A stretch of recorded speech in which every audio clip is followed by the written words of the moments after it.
नमस्कार, मी श्वेता भालेकर परब. आपण पाहताय TV9 मराठी. सुरुवात करूया एका महत्त्वाच्या बातमीनं. लोकसभेमध्ये खासदार सुप्रिया सुळे आणि अमोल कोल्हे यांचं निलंबन करण्यात आलंय. लोकसभेतील 49 खासदारांचं आज निलंबन करण्यात आलंय. दोन्ही सभागृहातील 141 खासदारांचं आतापर्यंत निलंबन झालंय. शशी थरूर, डिंपल यादव आणि मनीष तिवारी यांचंही निलंबन करण्यात आलंय. संसद घुसखोरी प्रकरणावर चर्चा करण्याची मागणी केल्यामुळे या विरोधकांचं निलंबन करण्यात आलंय. सरकार चर्चेतून पळ काढते असा आरोप यावेळी सुप्रिया सुळे यांनी केला आहे. तर नेमकं कोणाकोणाचं निलंबन झालेलं आहे पाहूयात आपण ग्राफिकच्या माध्यमातून. महाराष्ट्रातील 2 खासदारांचं निलंबन झालंय आज. सुप्रिया सुळे शरद पवार गट आणि अमोल कोल्हे शरद पवार गट या 2 खासदारांचं निलंबन करण्यात आलेलं आहे.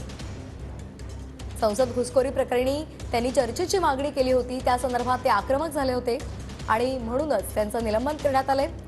लोकसभेमध्ये आज 49 खासदार निलंबित करण्यात आलेले आहेत. डिंपल यादव सपा, शशी थरूर काँग्रेस, मनीष तिवारी काँग्रेस,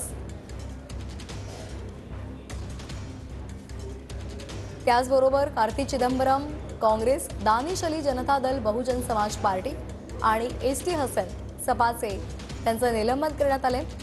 तर टीएमसीच्या माला रॉय आणि आपचे सुशील कुमार रिंकू यांचंही निलंबन करण्यात आले.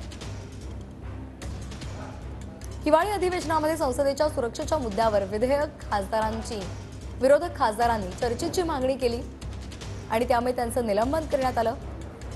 संसद घुसखोरीवर गृहमंत्री अमित शहा यांनी निवेदन करावं अशी या खासदारांची मागणी आहे. विरोधकांच्या मागणीनंतर शुक्रवारपासून त्यांच्यावर निलंबनाची कारवाई सुरू करण्यात आली. आज सुप्रिया सुळे, अमोल कोल्हे यांच्यासह 49 खासदारांचं निलंबन करण्यात आलं. आतापर्यंत लोकसभेच्या 94 तर राज्यसभेच्या 46 खासदारांचं निलंबन झालंय.